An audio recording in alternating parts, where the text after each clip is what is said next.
नमस्कार, खबर समय जगत में आपका स्वागत है। मैं हूं आपके साथ अंकिता और आइए अब खबर देखते हैं विस्तार से। झांसी पुरानी पेंशन बहाली की लड़ाई देश भर में निर्णायक स्थिति में आ पहुंची। राजस्थान, छत्तीसगढ़ और झारखंड राज्यों में हाल ही में पुरानी पेंशन बहाल कर दी गई है। पश्चिम बंगाल में पूर्व से ही ओपीएस बहाल है, वहीं अन्य राज्यों में भी सकारात्मक रुख दृष्टिगोचर हो रहा है। उत्तर प्रदेशीय माध्यमिक शिक्षक संघ द्वारा अखिल भारतीय प्राथमिक शिक्षक संघ के आह्वान पर ओपीएस समेत 4 सूत्रीय मांगों को लेकर आंदोलन चलाया हुआ है। आज प्रांतीय अध्यक्ष सुशील कुमार पांडे ने पुरानी पेंशन बहाली अभियान की समीक्षा करते हुए बताया कि यह लड़ाई निर्णायक मोड़ पर आ गई है। इसमें लखनऊ और दिल्ली का धरना प्रदर्शन एक नजीर कायम करेगा। लाखों कर्मचारियों और शिक्षकों में जिस प्रकार एनपीएस को लेकर नाराजगी है, शायद सत्ता में बैठे लोग अभी उसका अंदाजा नहीं लगा पा रहे हैं। उन्होंने एनपीएस को बड़ा भ्रष्टाचार करार दिया। ओपीएस बहाली की मांग उठाते हुए एकजुटता का परिचय देने का आह्वान किया। इसके पूर्व जिला कार्यकारिणी द्वारा प्रदेश अध्यक्ष का माल्यार्पण कर स्वागत किया गया। तदुपरांत जनपद स्तर पर चलाए गए हस्ताक्षर अभियान और ज्ञापन धरना प्रदर्शन की समीक्षा ली गयी। साथ ही प्रदेश अध्यक्ष ने अवगत कराया कि शिक्षा मंत्री और महानिदेशक से हुई वार्ता के क्रम में पदोन्नति और स्थानांतरण प्रक्रिया बहाली की मांग को जोरदार ढंग से रखा गया था, जिसमें प्राथमिकता में इन कार्यों को शासन स्तर से करने का आश्वासन मिला है। इस दौरान प्रांतीय उपाध्यक्ष जिलाध्यक्ष जितेंद्र दीक्षित, प्रांतीय कोषाध्यक्ष जिलाध्यक्ष जालौन ठाकुरदास यादव, प्रवक्ता अब्दुल नोमान, संयुक्त मंत्री शिव कुमार पराशर, वरिष्ठ उपाध्यक्ष पुष्पेंद्र कुशवाहा, देवेश शर्मा, डॉक्टर अनिरुद्ध रावत, उपाध्यक्ष अकील अहमद खान, संगठन मंत्री उमाशंकर शर्मा, आनंद मोहन मिश्रा, सुभाष यादव, रविंद्र वर्मा, राम राजा शिवहरे, पवन दुबे, संजय आदि मौजूद रहे। शिक्षक समस्याओं के लेकर एक अखिल भारतीय स्तर पर अखिल भारतीय प्राथमिक शिक्षक संघ के नेतृत्व में 4 सूत्रीय मांग पत्रों के लेकर अभी 20 तारीख को प्रदेश के सभी राज्यों में धरना दिया गया। झांसी में, जिसमें उत्तर प्रदेश के 75 जनपद में 4 पुरानी पेंशन सभी राज्यों में 7वें वेतनमान की सभी लाभों के साथ देख और नई सभी राज्यों में लागू किया जाए और नई पेंशन जो न्यू एजुकेशन पॉलिसी है उसमें जो शिक्षक विरोधी प्रावधान है उसको समाप्त किया जाए और शिक्षा में तो अनुदेशक को जो भी संविदा कर्मचारी हैं उनको परमानेंट किया जाए। ये 4 मांगे। प्रदेश की जो समस्याएं हैं वो संगठन लगातार, चाहे अंतर जनपदीय ट्रांसफ़र हो, चाहे आकांक्षी जनपद से स्थानांतरण हो शिक्षकों का, चाहे जिले के अंदर कई सालों से ट्रांसफ़र नहीं हुए हैं और पदोन्नति की प्रक्रिया बाधित है, उसके लिए संगठन से लगातार प्रयास। ये विभागीय अधिकारियों ने आश्वासन दिया है कि अति शीघ्र इसका निस्तारण करेंगे। पुरानी पेंशन की बात, पुरानी पेंशन की जब तक बहाल नहीं हो जाती तब तक संगठन अपना संघर्ष जारी रखेगा, जब तक हमको प्राप्त नहीं हो जाती। ये विराम नहीं लेने वाला जब तक हमको नहीं मिला। कई राज्यों ने इसको घोषणा की है। मुझे आशा है कि अभी भाजपा शासित प्रदेश ही हिमाचल प्रदेश ने भी कमेटी बना दी है, तो मुझे पूर्ण विश्वास है कि ये भाजपा शासित राज्यों में भी लागू होगा, केंद्र में भी लागू होगा, क्योंकि संघर्ष जब करेंगे तो निश्चित रूप से एक न एक दिन अवश्य प्राप्त होगा।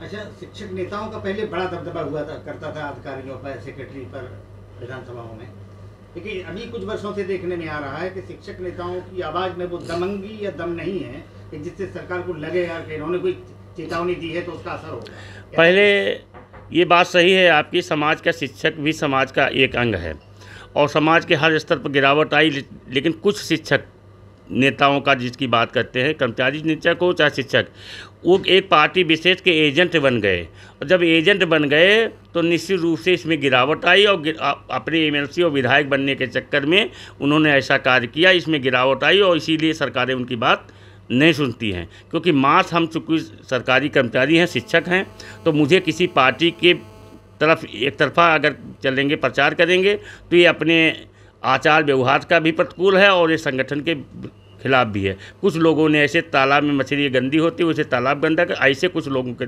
नाम नहीं लेना चाहते, वो ऐसे कुछ लोगों के नाते संगठन और शिक्षक समाज बर्बाद मतलब बदनाम हुआ है। अच्छा, राजनेताओं की शिक्षक संघ में घुसपैठ को रोकने के लिए कोई उपाय होंगे?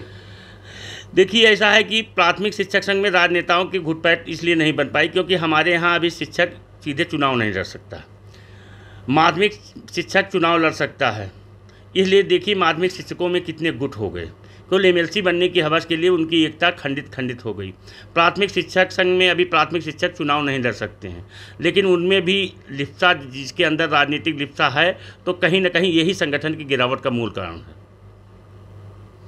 अच्छा, आपके प्राथमिक शिक्षक संघ में भी कई संगठन हैं जो अपना दावा करते हैं कि हम प्रदेश अध्यक्ष, हम प्रदेश, ऐसा क्या है? नहीं, हमारे यहाँ संगठन, जब से संगठन का स्थापना हुआ था उत्तर प्रदेशी प्राथमिक शिक्षक संघ, और 1954 में अखिल भारतीय प्राथमिक शिक्षक संघ की स्थापना नागपुर में हुई थी।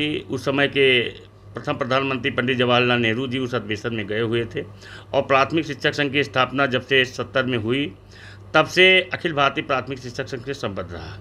कुछ लोग जो ब्लॉक और जिलों में नहीं चुनाव बन सकते थे, ऐसे चुनाव के लोग घुसपैठिए हैं, वो अलग संगठन बनाकर सत्ता में घुसपैठ करके एक पार्टी विशेष का लाभ देने के लिए कि शिक्षक समाज को एक पार्टी का लाभ देंगे, उनके एजेंट बनने के बाद हमको एमएलसी बनने का और सत्ता का सुख भोगने को मिलेगा, ऐसे लोग ही संगठन में फाड़ करने की कोशिश किए हैं। लेकिन आपका संगठन अगर ओरिजिनल है तो आप अधिकारियों को ये बता नहीं पा रहे हैं या दबाव नहीं बना पा रहे हैं कि मेरी बात मानी जाए। प्राथमिकता जाति के आधार पर, किसी आधार पर उनको ज़्यादा मिल जाती है, जो कुछ नहीं। संगठन किसी जात वर्ग विशेष समुदाय धर्म का नहीं है, संगठन शिक्षक संघ का है। ऐसे कुछ लोग समाज में बन गए, पार्टी बेस है। आप पंजाब की ही बात लें, चाहे बंगाल की बात लें, बंगाल में हमारे बहुत संगठन बेसिक में संगठन है जो हर पार्टी के संगठन हैं, और इसीलिए आप देखिए कि कर्मचारियों के संगठन हैं और ट्रेड यूनियन बन गई, और आज बंगाल में सभी कंपनियां बंद हो गई और लोग पलायित होकर बाहर चले गए, क्योंकि वो कोई कम्युनिस्ट का है, कोई कांग्रेस का है, कोई विभिन्न विचारधाराओं के, मैं किसी पार्टी के नाम किसी भी विचारधाराओं के ट्रेड यूनियन बन गई, और वहाँ पर देखिए उद्योग लगाने वाले और जो रोजगार लगाने वाले अलग पलायन कर गए। इसलिए जहाँ पर संगठन के लोग एक पार्टी विशेष के हित के बनेंगे, वो समाज का भी नुकसान करेंगे और व्यक्ति का भी नुकसान करेंगे, उस वर्ग का भी नुकसान करेंगे। उत्तर प्रदेश में भी तो कई संगठन बन गए, देखिए प्रदेश अध्यक्ष, स्वयं जिलाध्यक्ष सब लिख रहे हैं, तो उन पर एक्शन नहीं हो सकता? बिल्कुल एक्शन होगा, ऐसे लोगों का एक्शन जरूर होगा। देखिए, उत्तर प्रदेश में मान्यता प्राप्त संगठन की अतिरिक्त जो भी संगठन हैं, वो 7 लोग, आप चूँकि सुविज्ञ हैं, जानते हैं, पत्रकार हैं, कि 7 लोग किसी भी व्यक्ति का संगठन में 85 के पहले ही शासन ने मान्यता नियमावली 79 1979 में एक नियमावली आई कि जो संगठन पहले से पंजीकृत हैं उनको रिन्यूअल की कोई आवश्यकता नहीं, शेष संघ शब्द पर प्रयोग प्रतिबंधित रहेगा, संघ शब्द पर प्रयोग।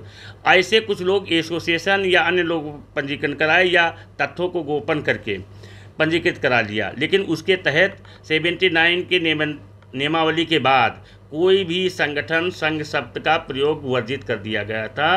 कोई भी संघ शब्द का प्रयोग नहीं, जैसे विभिन्न संघ लिखते हैं उनका संघ शब्द का पंजीकरण ही नहीं है, और संघ शब्द का अगर पंजीकरण हुआ है उसके बाद तो वो भी गलत हुआ है।